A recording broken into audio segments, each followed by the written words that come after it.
des gens ici qui travaillent, des bénévoles, puis des gens qui travaillent fort pour, on dit plus souvent le CECB, mais on dit le CAB aussi. Donc, mes invités aujourd'hui, c'est Mme Lucie Ouellette, qui est présidente du conseil d'administration du conseil d'administration du CAB, du CECB. Vous allez m'expliquer ça dans quelques minutes. Et on a le nouveau directeur, M. Vincent Thibodeau. M. Thibodeau, bonjour. Bonjour. Bienvenue chez nous. Merci. On va vous parler dans quelques instants, M. Thibodeau, mais on va vous demander de vous approcher un peu, oui. de nous coller un peu. Bon. Ouais. Mme Ouellette, c'est quoi le CAB? Le Centre d'action bénévole.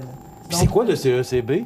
C'est toujours aussi un centre d'action bénévole, mais on a une étape de plus de réaliser en ce centre qu'on est reconnu comme un centre d'action bénévole.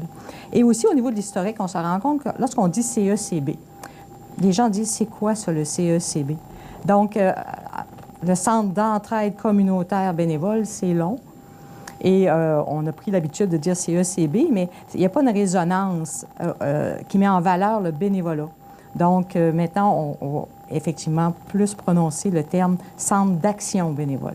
OK. Donc, on va entendre plus souvent le CAB que le CECB? Oui, on va dire le Centre d'action bénévole CECB, parce qu'on est quand même identifié CECB, Montmagny-Lillet. Et donc, on met en valeur effectivement toute l'action bénévole. C'est quoi votre mission, Mme Ouellette? La mission, bien, c'est ça, c'est de promouvoir le bénévolat, de le soutenir. Nous, on fait effectivement aussi du recrutement de bénévolat, de bénévoles, mais on soutient aussi tous les groupes de bénévoles indépendants qui peuvent aussi surgir pour une activité spéciale comme la Grande Marche. Hein? On l'a vécu, la Grande Marche de Pierre Lavoie. Donc, c'est une activité spontanée, mais qui a besoin, pour se réaliser, d'avoir une équipe de bénévoles et d'être structuré dans ce bénévolat-là. Donc, nous, on va soutenir aussi ces activités-là, mais on a nos bénévoles à l'interne aussi, qu'on va sélectionner, qu'on va essayer de recruter dans des mandats très précis. Et ça, je pourrais tous vous les énumérer, mais il y en a beaucoup, mais je peux vous les énumérer. Oui, je sais. On dit souvent que les bénévoles sont comme en voie de disparition. Est-ce que c'est vrai? Avez-vous de la misère à recruter des bénévoles? Bien, dépendamment... oui, je dirais pour certaines activités, on a plus de difficultés, mais il se fait tellement de bénévolat non reconnu. Donc, c'est aussi ça. C'est de reconnaître qu'il s'en fait beaucoup plus que les gens ont l'impression qu'il s'en fait, là. Donc, aider son voisin, c'en est du bénévolat. Ce n'est pas nécessairement reconnu, mais c'est essentiel. Donc, nous, notre mission, c'est plus de structurer. Donc, d'avoir des objectifs, de former les bénévoles que nous recrutons. Donc, c'est plus structuré, mais est-ce que c'est plus difficile? Peut-être, oui. Dans certains secteurs, je dirais qu'il y a plus d'obstacles que dans d'autres. À Montmagny, on est quand même chanceux. Dans les Suds, on travaille beaucoup. Il y a certaines régions encore, nos 28 municipalités, parce qu'on dessert Montmagny et Lillet. Dans les 28 municipalités, on a parfois des absences dans certaines municipalités. On travaille là-dessus. Et là, vous avez un nouveau directeur. Oui. Alors, c'est M. Vincent Thibodeau. M. Thibodeau, bienvenue chez nous. Bien, merci. Parce que vous venez de loin. Bien, c'est Montréal, pour d'autres, c'est loin, là. Mais qu'est-ce qui vous amène chez nous, M. Thibodeau? Bien, justement, en premier lieu, ça a été la région. Ça, je peux le dire. C'est vraiment la beauté du paysage, la qualité de l'environnement qui a fait que moi, ma conjointe, notre petite famille, là, il y a 1 an... C'est beau Montréal, mais c'est beau Montmagny aussi. C'est vrai, oui. Ça fait 1 an, puis on trouve ça encore très beau. OK. Parlez-nous de vous un peu, là, la formation que vous avez pour maintenant occuper le poste de directeur du CAB, CECB. Du Centre d'action bénévole CECB, oui. Écoutez, je suis sociologue de formation. Après mes études en sciences sociales, en travail social, tout ça, j'ai été appelé à accompagner des personnes qui ont différentes vulnérabilités. Et puis, dans ce travail d'accompagnement-là, j'ai vite réalisé que ça prend une bonne dose de solidarité pour que l'aventure ait eu un certain succès. Tout ça. Fait que c'est sûr qu'il y a toujours une question de compétence, mais moi, ce que j'ai vu, donc, il y a vraiment une dose il y a un côté donnant-donnant au fait de s'entraider. Puis, fait que moi, au niveau professionnel, ça m'a fait cheminer cette réciprocité-là.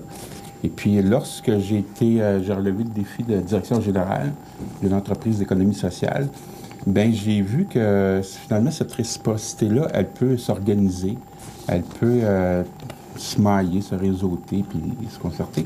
Et puis c'est là que j'ai vu que ça devient intéressant, qu'il y a vraiment une création de richesse, et puis que aussi on peut arriver à offrir des services qui autrement ne seraient pas offerts, ou ça va être plus dynamique et plus vivant. Fait que c'est un peu ça.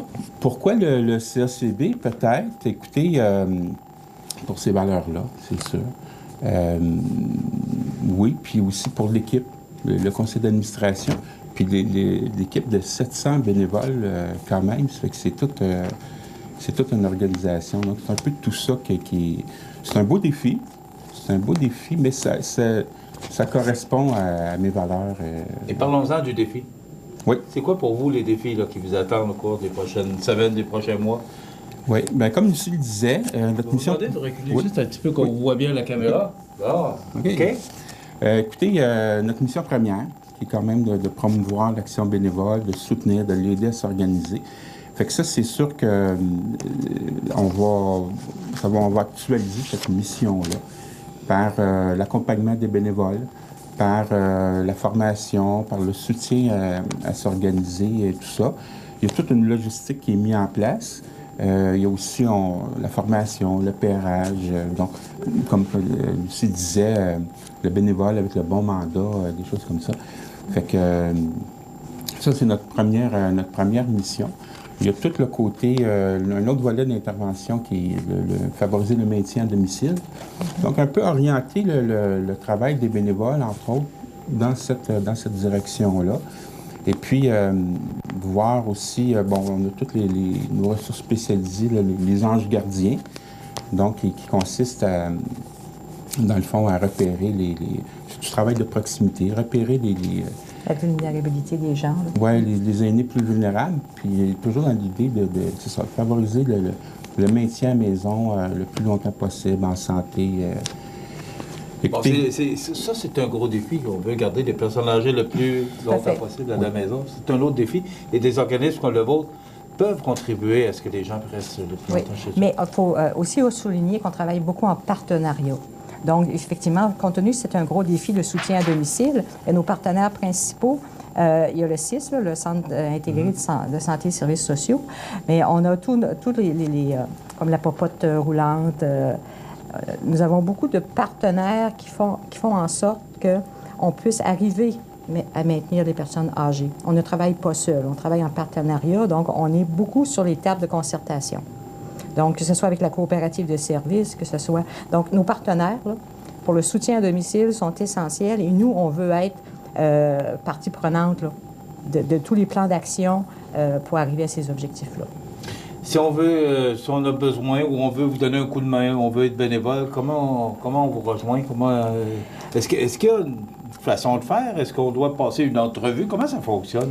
Ben oui, tout à fait. Quand même. On a une intervenante qui est spécialisée justement au niveau de l'action bénévole. Donc, elle va recruter, elle va rencontrer les gens, va passer des entrevues, parce qu'effectivement, pour cibler la bonne personne avec le bon besoin, là.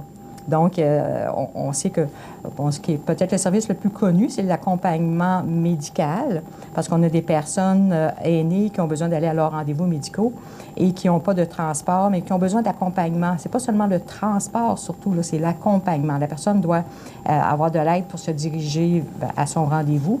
Donc, on a des bénévoles qui sont formés ou bien... qui donne ce service-là.